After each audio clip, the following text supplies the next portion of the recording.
Good morning student. इसके पिछले class में हम आप लोग को एटम और मॉलिक्यूल्स के बारे में जो बतलाए थे वही अब आज आगे बढ़ रहे हैं। पेज 36 हुआ था। 36 में जो question answer 1 to 5 question answer वो मैं आप लोग को करवा दी थी, है ना। 4th question. अब आज हम लोग पढ़ेंगे परमाणु क्या होता है ना। अभी तक तुम लोग ये जानते हैं परमाणु को न तोड़ा जाता है, न जुड़ाता है, न सृजन होता है और न ही उसका विनाश होता है। ठीक है। अभी हम लोग पढ़ेंगे परमाणु क्या होता है, परमाणु है क्या। तो ध्यान से सुनिएगा। परमाणु यानी कि एटम, है ना। तो एटम क्या होता है? क्या आपने कभी किसी इमारत की दीवार बनते देखी है? इन दीवारों से एक कमरा एवं एक कई कमरों के समूह से एक इमारत बनती है। उस विशाल इमारत की रचनात्मक इकाई क्या है? किसी बॉम्बे यानी कि एंट हिल की रचनात्मक इकाई क्या होती है? वह रेत का छोटा सा कण होता है। यह रेत का छोटा सा कण होता है। इसी प्रकार सभी द्रव्यों की रचनात्मक इकाई परमाणु है। सभी द्रव्यों की रचनात्मक इकाई परमाणु होती है। परमाणु बहुत छोटे होते हैं। ये किसी भी वस्तु जिसके हम कल्पना या तुलना कर सकते हैं उनसे भी ये छोटे होते हैं। और लाखों परमाणुओं को जब एक के ऊपर एक सजा के रखा जाता है तो बड़ी कठिनाई से वो एक कागज की शीट जितनी मोटी परत बनेगी। मतलब कि परमाणु इतना छोटा है कि लाखों परमाणु को जब हम एक के ऊपर उसको सेट करके रखेंगे तब वो कॉपी की जो एक पेज की जो शीट की जो परत होती है वहां तक होगी, है ना। तो परमाणु त्रिज्या को नैनोमीटर यानी कि nm में मापा जाता है। Nanometre 10 to the power of -9 मीटर is equal to 1 नैनोमीटर और 1 मीटर is equal to 10 to the power 9 nm nanometre. ठीक है। तो आज परमाणु कितना क्या उसका साइज है। सापेक्ष आकार त्रिज्या मीटर में उदाहरण जैसे 10 to the power -10 हाइड्रोजन परमाणु, 10 to the power माइनस जल अणु, 10 to the power -8 हीमोग्लोबिन अणु, 10 to the power -4 रेत कण, 10 to the power -2 चींटी और 10 to the power -1 तरबूज। जब परमाणु का आकार इतना सूक्ष्म है कि हम इसे नगण्य मान सकते हैं तो हम इसके बारे में क्यों सोचें। हम इसके बारे में इसलिए सोचते हैं क्योंकि हमारा पूरा विश्व ही परमाणुओं से बना है।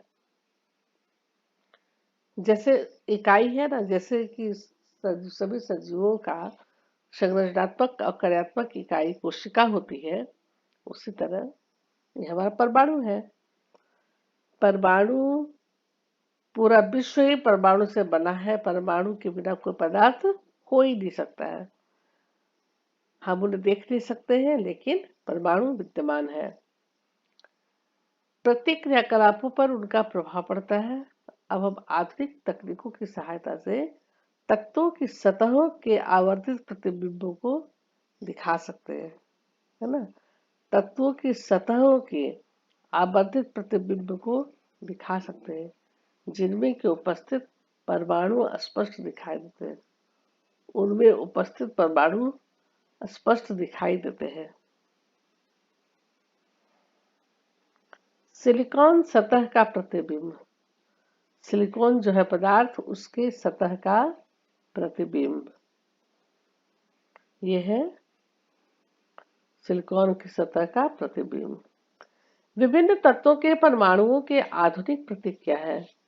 जो तत्व है उनका कुछ प्रतीक होता है जिससे कि हम बताते हैं कि ये हाइड्रोजन है, ये कैल्शियम है, ये मैग्नीशियम है, ये सोडियम है ना। तो उनका आधुनिक प्रतीक क्या है वो बता रहे। डाल्टन ऐसे प्रथम वैज्ञानिक थे जिन्होंने तत्वों के प्रतीकों का प्रयोग तत्वों के प्रतीकों का प्रयोग अत्यंत विशिष्ट अर्थ में किया। अत्यंत विशिष्ट अर्थ में किया जब उन्होंने किसी तत्व के प्रतीक का प्रयोग किया तो यह प्रतीक उस तत्व की एक निश्चित मात्रा की ओर इंगित करता था। क्या हुआ? डाल्टन उन्होंने किसी तत्व के प्रतीक का प्रयोग किया, किसी भी तत्व के प्रतीक का, जैसे कि हाइड्रोजन,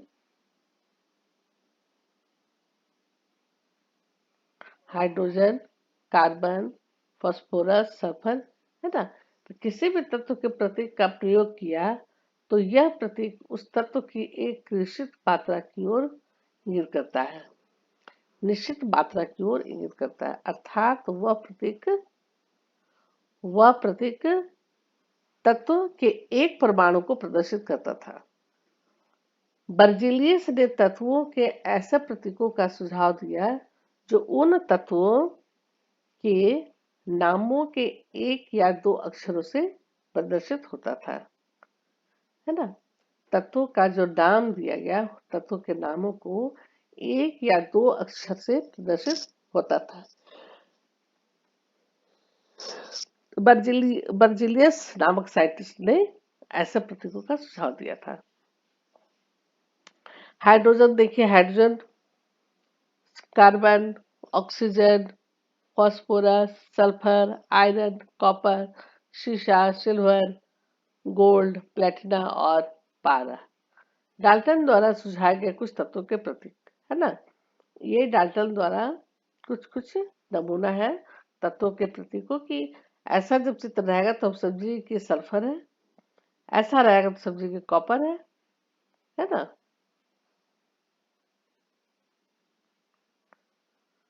तो डाल्टन का ये प्रतीक, जब ये डिजाइन का रहेगा तो सोचेंगे पारा है, ऐसा हो गया सिल्वर, ये हो गया आयरन और ये हो गया ऑक्सीजन। तो इस तरह से हम देख रहे हैं कि अलग अलग प्रतीक है।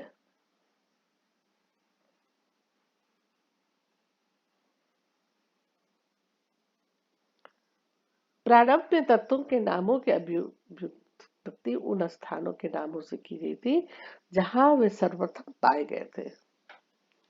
जहां वो सर्वप्रथम पाए गए थे उसका नाम, उसी के हिसाब से तत्व का नाम रख दिया गया। जैसे कि कॉपर, कॉपर का नाम साइप्रस से उत्पन्न हुआ, साइप्रस से उत्पन्न हुआ कॉपर का नाम। कुछ तत्वों के नाम को विशिष्ट रंगों से दिया गया कि उनका रंग कैसा है। तो कुछ तत्वों के नाम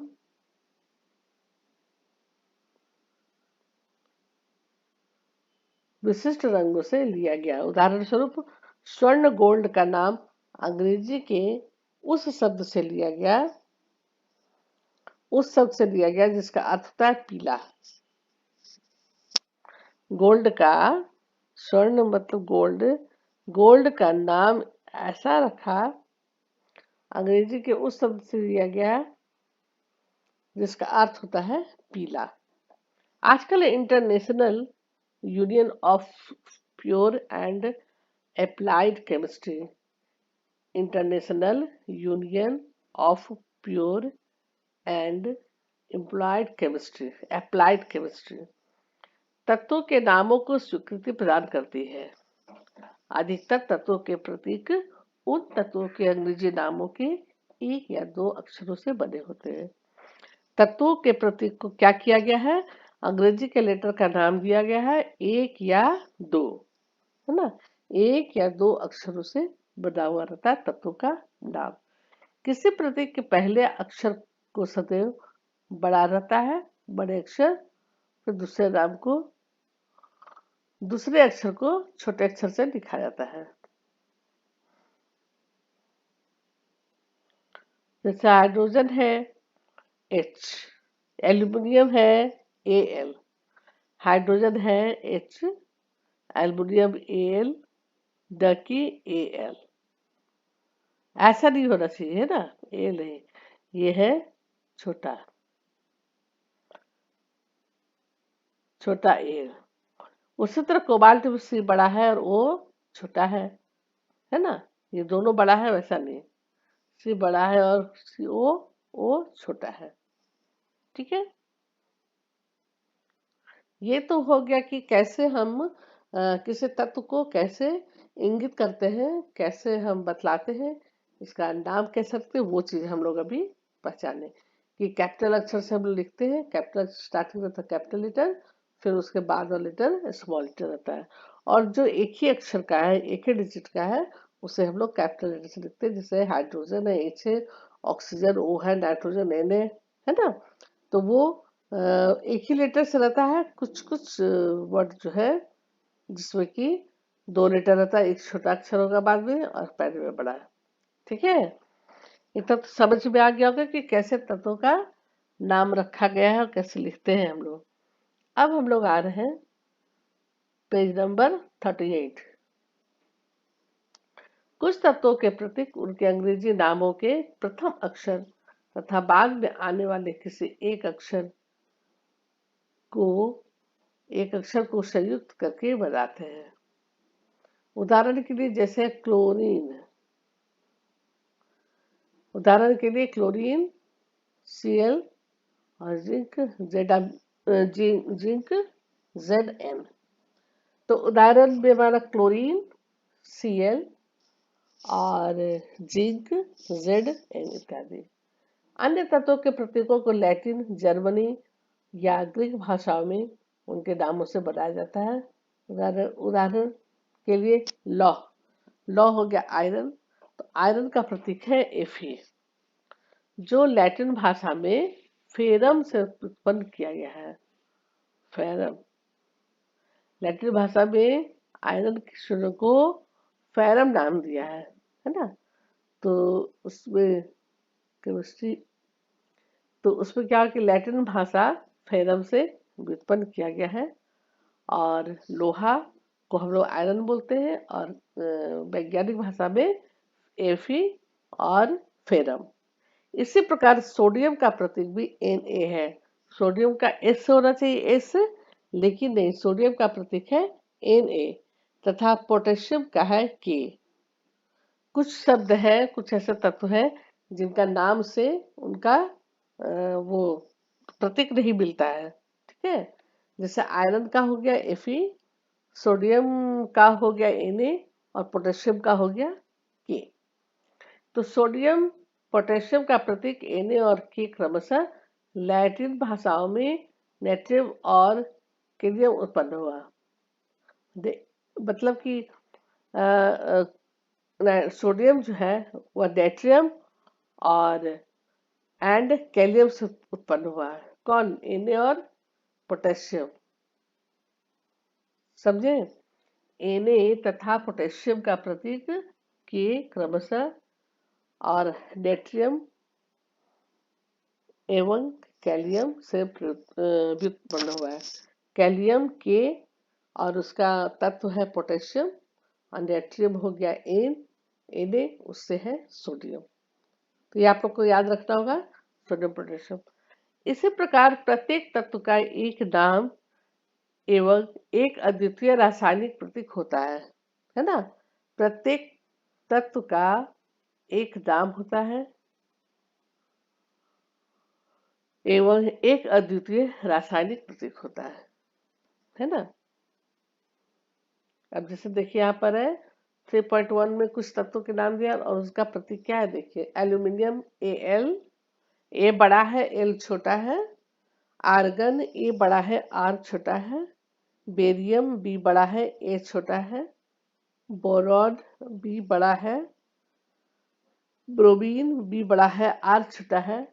कैल्शियम C बड़ा है A छोटा है। कार्बन C बड़ा है। क्लोरीन C बड़ा है L छोटा है। कोबाल्ट में COBLT, कोबाल्ट क्या होता है? COBLT कोबाल्ट नाम होता है और इसको लिखते हैं CO। उसी तरह कॉपर है Cu, फ्लोरीन है F, गोल्ड है Au, हाइड्रोजन है H, आयोडीन है एक आई, है ना। हाइड्रोजन है H और आयोडीन है आई से आयोडीन, Br से bromine, fluorine bromine iodine, fluorine F, bromine Br और आयोडीन I। आयरन Fe, सीसा Pb, सीसा Pb, magnesium Mg, neon Ne, nitrogen N, oxygen O, potassium K, silicon E, silicon Si, silicon है Si, चांदी silver Ag, sodium Na, अभी बतला थोड़ी देर पहले, sodium Na कहलाता है नेट्रियम। क्यों कहलाया? नेट्रियम के चलते इसका नाम पड़ा है।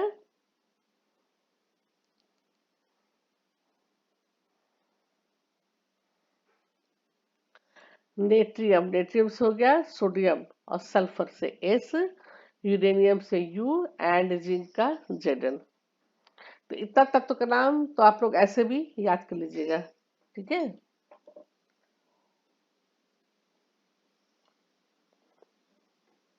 जब कभी आप तत्वों का अध्ययन करें तो आपके संदर्भ के लिए उपरोक्त सारणी दी गई है। इस पूरी सारणी को एक बार याद करने से आवश्यकता नहीं पड़ेगी। वो पढ़ते पढ़ते प्रश्न करते सब आपको अपने आप सब याद होता जाएगा, है ना, सब अपने आप याद हो जाए। तो इस पूरी सारणी को एक बार में याद करने की आवश्यकता नहीं है। समय समय पर एवं बारी बारी उपयोग करते रहने से आप स्वतः इन प्रतीकों को निर्मित करना सीख जाएंगे। और भी जितना तत्व है उसको आराम से आप कर सकते हैं। पहले बड़ा अक्षर लिखिएगा, फिर छोटा अक्षर लिखिएगा, है ना, तो संकेत आराम से जाएगा। CO का उदाहरण लेते हैं। CO जो कार्बन और ऑक्सीजन से मिलकर बना हुआ है, कार्बन और ऑक्सीजन। प्रायोगिक तौर पर ऑक्सीजन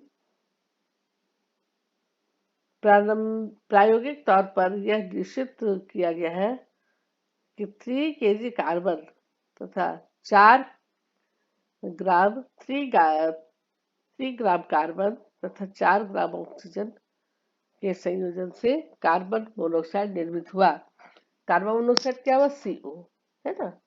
3 ग्राम कार्बन तथा 4 ग्राम ऑक्सीजन से संयोजन से कार्बन मोनोऑक्साइड तैयार हुआ। दूसरे शब्दों में कहा जा सकता है कि कार्बन अपने 4/3 गुना अधिक द्रव्यमान वाले ऑक्सीजन के साथ संयुक्त हुआ। ये भी कह सकते हैं कि कार्बन अपने 4/3 गुना 4/3 गुना अधिक द्रव्यमान वाले ऑक्सीजन के साथ संयुक्त हुआ, है ना। कार्बन डाइऑक्साइड ये भी कह सकते हैं और ये भी कह सकते हैं कि 3 ग्राम कार्बन और 4 ग्राम ऑक्सीजन से कार्बन मोनोऑक्साइड बना। और ऐसे भी कह सकते हैं कि कार्बन अपने 4/3 4/3 गुणा अधिक द्रव्यमान वाले ऑक्सीजन के साथ संयुक्त हुआ, संयुक्त होकर के कार्बन मोनोऑक्साइड बनाया। तो मान लें कि हम परमाणु द्रव्यमान की इकाई को एक कार्बन परमाणु द्रव्यमान के बराबर मानते हैं, तो कार्बन परमाणु को 1.0 U, ये हो गया मात्रक, है ना, U, तथा ऑक्सीजन परमाणु के द्रव्यमान को 1.33 U निर्दिष्ट करेंगे। ऑक्सीजन का परमाणु का द्रव्यमान 1.33 U निर्दिष्ट करेंगे।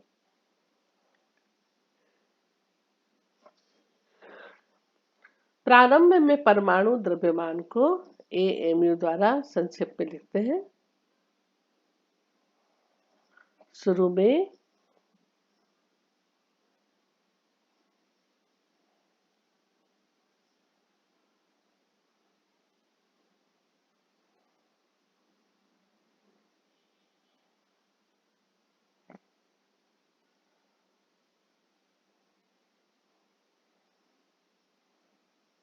हाँ, कार्बन परमाणु को 1.0 U तथा ऑक्सीजन परमाणु द्रव्यमान को 1.33 U निर्दिष्ट करेंगे। प्रारंभ में परमाणु द्रव्यमान को AMU द्वारा संक्षेप में लिखते हैं, लेकिन आजकल IUPAC के नवीनतम अनुमोदन द्वारा इसको U यूनिफाइड द्रव्यमान द्वारा प्रदर्शित करते हैं। U को यूनिफाइड द्रव्यमान द्वारा प्रदर्शित करते हैं, यू ही हम लोग लिखते हैं। लेकिन द्रव्यमानों की इकाई को यथासंभव पूर्णांक या लगभग पूर्णांक में व्यक्त करना अधिक सुविधाजनक होता है। पूर्णांक या लगभग पूर्णांक में व्यक्त करना अधिक सुविधाजनक होता है। आगे चलकर वैज्ञानिकों ने परमाणु द्रव्यमानों की भिन्न भिन्न इकाइयों के बारे में विचार व्यक्त किया, और वैज्ञानिक जब विभिन्न परमाणु द्रव्यमानों की इकाइयों के बारे में शोधरत थे तो उन्होंने प्रारंभ में प्रकृतिजन्य ऑक्सीजन परमाणु के द्रव्यमान के 1/16 भाग को इकाई रूप में लिया। फिर से इसको समझ लेते हैं हम लोग। वैज्ञानिकों ने परमाणु द्रव्यमानों की भिन्न भिन्न इकाइयों के बारे में विचार व्यक्त किए, और वैज्ञानिक जब विभिन्न परमाणु द्रव्यमानों की इकाइयों के बारे में शोधरत थे तो उन्होंने प्रारंभ में प्रकृतिजन्य ऑक्सीजन परमाणु के द्रव्यमान के 1/16वां भाग को इकाई के रूप में लिया। दो कारणों से इसे सुसंगत समझा गया है ना। जब 1/16 भाग इकाई के रूप में लिया गया, इस दो कारण से इसे सुसंगत समझा गया। कैसे? पहला कि ऑक्सीजन अनेक तत्वों के साथ अभिक्रिया करके यौगिक बनाता है ना। ऑक्सीजन जो है वह अनेक तत्वों के साथ अभिक्रिया करके यौगिक बनाता है। दूसरा ये है कि इस परमाणु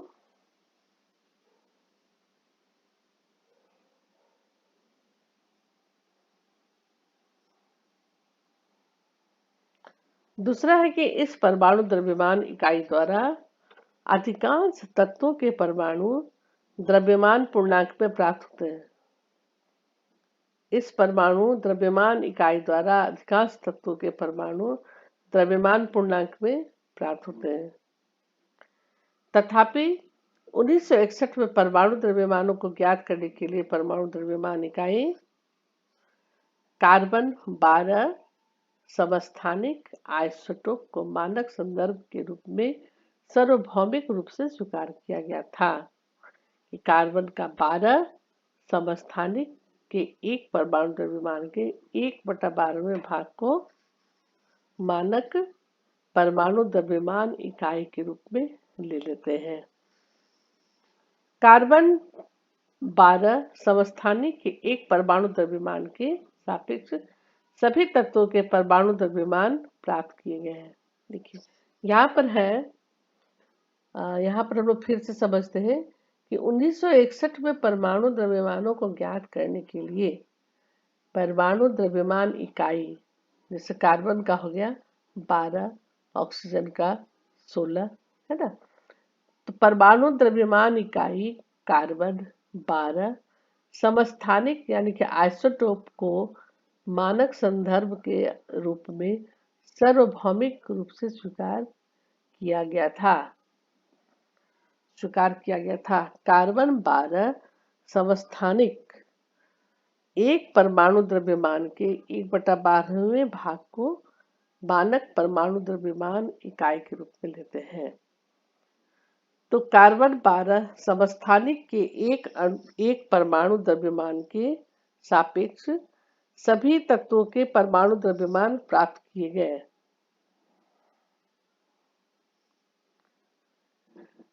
सभी तत्वों के परमाणु द्रव्यमान प्राप्त किए गए हैं।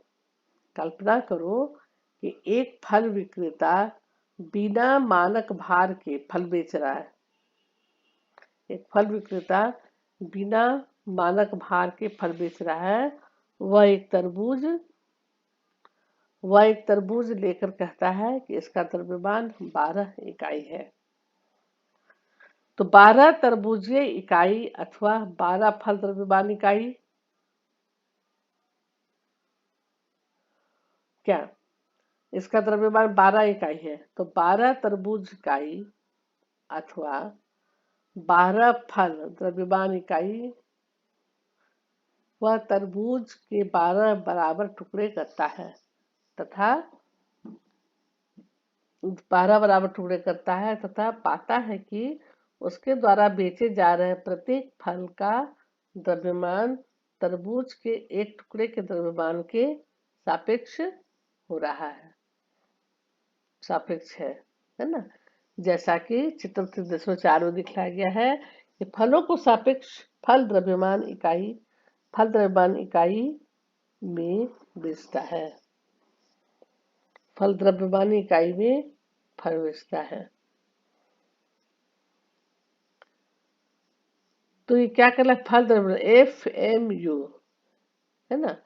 तो ये देखिए फ्रूट्स है, उसको 12 पीस में काट दिया है, और A तरबूज, B 12 टुकड़े, C तरबूज का एक पीस 1/12वां भाग, और डी में जो तरबूज है उसमें है तरबूज के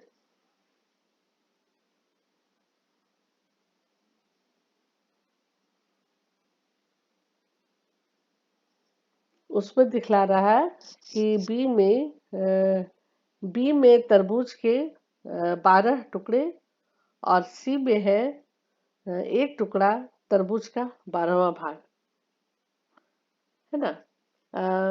सी में दिखला रहा है 1/12वां भाग, और डी में तरबूज के टुकड़ों का उपयोग करके वह फल विक्रेता फलों को कैसे तौल सकता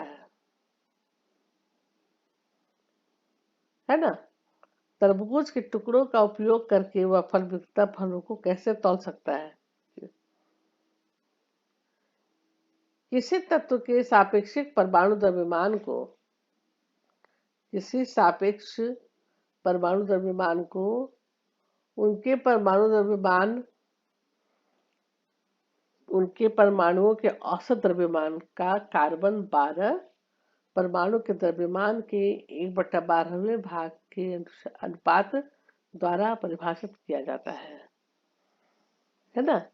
किसी तत्व के सापेक्षिक परमाणु द्रव्यमान को उनके परमाणुओं के औसत द्रव्यमान को कार्बन 12 परमाणु के द्रव्यमान के 1/12वें भाग के अनुपात द्वारा परिभाषित किया गया है।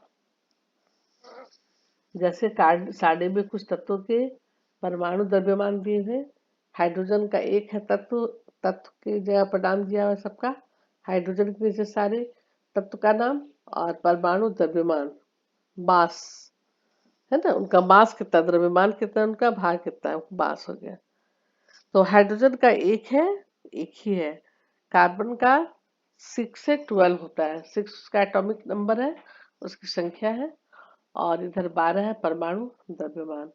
नाइट्रोजन का तो सबसे ज्यादा है, नाइट्रोजन का हो गया 14, नाइट्रोजन का 14, ऑक्सीजन हो गया 16, है ना, धीरे धीरे बढ़ रहा है। ऑक्सीजन का मात्रा द्रव्यमान जो है वह हो गया 16, सोडियम का 23, सोडियम का 11 है, और हाँ 11 है, उसका एटॉमिक नंबर सोडियम का 11 है, और एटॉमिक वेट है 23 है, एटॉमिक मास है 23। मैग्नीशियम का है 24 परमाणु द्रव्यमान, इसका मैग्नीशियम का है 24, और लखवीर का है, सल्फर का है, मैग्नीशियम का है 24 और सल्फर का है 32, और क्लोरीन का है 35.5 और कैल्शियम का 40। ठीक है, इतना को थोड़ा याद कर लेना होगा किसका परमाणु द्रव्यमान कितना है। हाइड्रोजन का फिक्स है 1 का 1, carbon 12, nitrogen 14, oxygen 16, sodium 23, magnesium 24, sulphur 32, chlorine है 35.5 और कैल्शियम 40। अब हम लोग बढ़ रहे हैं, पेज नंबर 39 हो गया। परमाणु किस प्रकार अस्तित्व में रहते हैं, है ना। परमाणु किस प्रकार अस्तित्व में रहते हैं। अधिकांशतः तत्वों के परमाणु स्वतंत्र रूप से अस्तित्व रहते हैं। अधिकांशतः परमाणु के द्रव्यमान स्वतंत्र रूप से अस्तित्व में नहीं रह पाते हैं। परमाणु अणु एवं आयन बनाते हैं। परमाणु अणु एवं आयन बनाते हैं।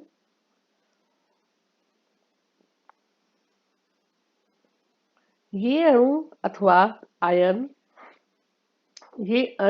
अथवा आयन अत्यधिक संख्या में पुंजित होकर द्रव्य बनाते हैं। अत्यधिक संख्या में पुंजित होकर, मैंने गुच्छा में होकर के पुंजित होकर वह द्रव्य बनाते हैं, जिसे हम देख सकते हैं और अनुभव भी कर सकते हैं अथवा छू भी सकते हैं। ठीक है। अब है प्रश्न है कि परमाणु द्रव्यमान इकाई को परिभाषित कीजिए। परमाणु द्रव्यमान इकाई को परिभाषित कीजिए। तो परमाणु द्रव्यमान इकाई को वैसे कर सकते हैं, कार्बन -12 कार्बन 12 है, उसका समस्थानिक के एक परमाणु के द्रव्यमान के 1/12वें भाग के बराबर होता है। कार्बन का 12 समस्थानिक के एक परमाणु के द्रव्यमान 1/12 के भाग के बराबर होती है। ठीक है।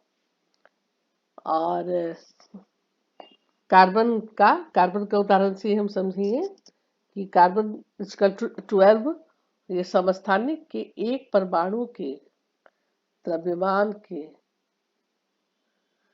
1/12वें भाग के बराबर होता है। ठीक है। दूसरा क्वेश्चन है, एक परमाणु को द्वारा देखना क्यों संभव नहीं हो पाता है। क्योंकि ये पदार्थ के कण परमाणु बहुत छोटे होते हैं और इनका साइज इतना छोटा होता है कि हम लोग इसे देख नहीं पाते हैं, है ना। परमाणु का साइज इतना छोटा होता है कि हम लोग उसको देख नहीं पाते हैं। इससे नैनोमीटर में आता है। 1 nm बराबर 10⁻⁻m होती है। 1 nm = 10⁻⁹। इसी कारण इसे खुली आंखों से नहीं देख पाते हैं।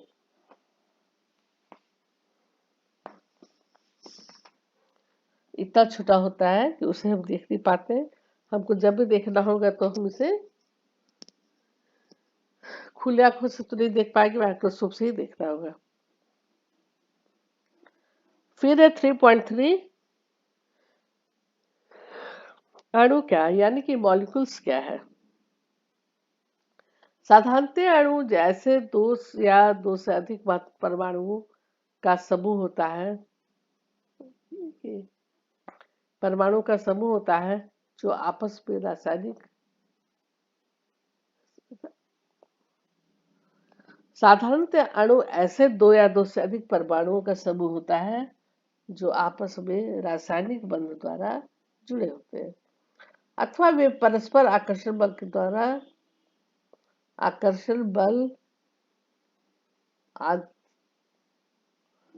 द्वारा कसकर जुड़े रहते हैं। रासायनिक बल द्वारा जुड़े रहते हैं। अणु को किसी तत्व अथवा यौगिक के उच्चतम कण के रूप में परिभाषित कर सकते हैं जो स्वतंत्र रूप से अस्तित्व में रह जाता है। तो अणु ऐसे दो या दो से अधिक परमाणुओं का समूह होता है जो आपस में रासायनिक बंधन द्वारा जुड़ा हुआ रहता है या परस्पर आकर्षण बल के द्वारा कसकर जुड़े रहते हैं। अणु को किसी तत्व अर्थात यौगिक के उस सूक्ष्मतम कण के रूप में परिभाषित कर सकते हैं जो स्वतंत्र रूप से अस्तित्व में रह सकता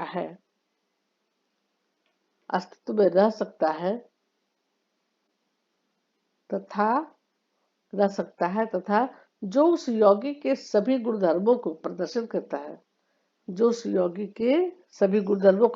करता है एक ही तत्व के परमाणु अथवा भिन्न भिन्न तत्वों के परमाणु परस्पर सहयोग करके अणु निर्मित होते हैं, है ना। भिन्न भिन्न तत्वों के परमाणु परस्पर में जुड़ करके सहयोग करके क्रिया करके नए अणु निर्मित करते हैं, है ना। नए अणु अब है भिन्न भिन्न तत्वों के परमाणु परस्पर सहयोग करके अणु निर्मित करते हैं। अब है तत्वों के अणु।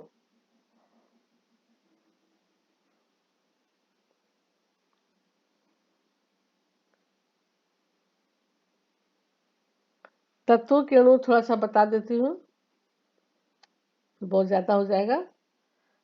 तत्वों के अणु किसी तत्व के एक अणु में एक ही प्रकार के परमाणु द्वारा संरक्षित होता है। आर्गन है, हीलियम है, सोडियम, पोटेशियम, मैग्नीशियम, हीलियम, है ना। तो पहले क्या करो, आर्गन, हीलियम और जैसे अनेक तत्वों के अणु उसी तत्व के केवल एक ही परमाणु द्वारा निर्मित होते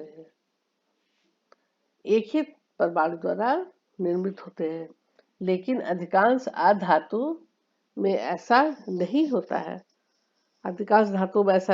है। उदाहरणार्थ ऑक्सीजन अणु 2 ऑक्सीजन परमाणु से बनता है ना। ऑक्सीजन अणु 2 ऑक्सीजन परमाणु से मिलकर के बनता है, इसलिए इसे हम द्विपरमाणिक अणु कहते हैं। क्या बोलते हैं? द्विपरमाणुक अणु। यदि सामान्यतः 2 के स्थान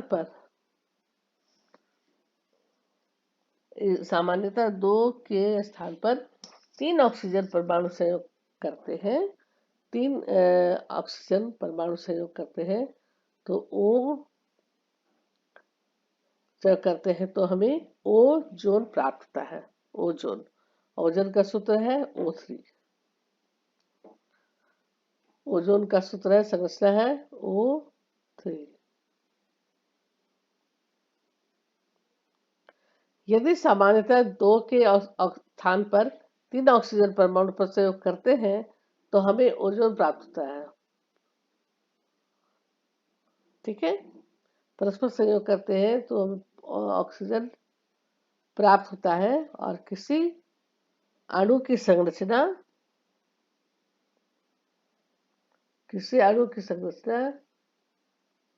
होती है।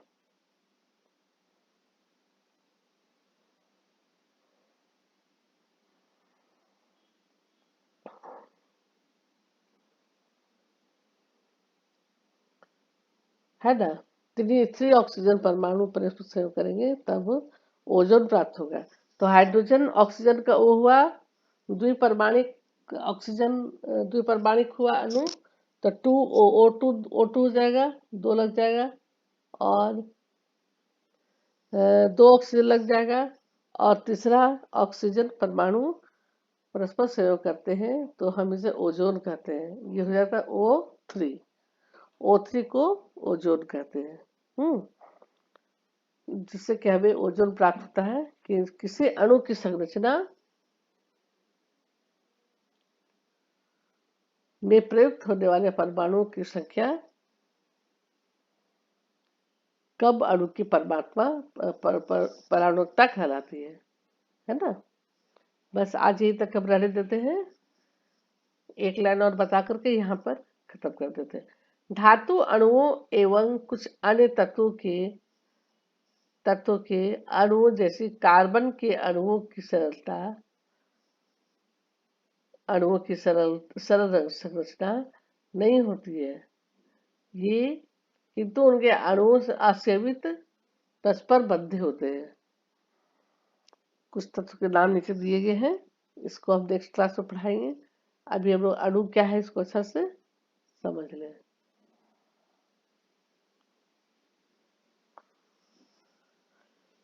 तो आज हम यहीं तक रहने देते हैं, है ना। आज यहीं तक रहते हैं। ऑक्सीजन O, द्विपरमाणु O2 और 3 परमाणु यानी कि ओजोन, उसको हम यहीं तक आज रहने देते हैं। नेक्स्ट क्लास में आप लोग को और आगे बताइए। तब तक के लिए छुट्टी। Thank you.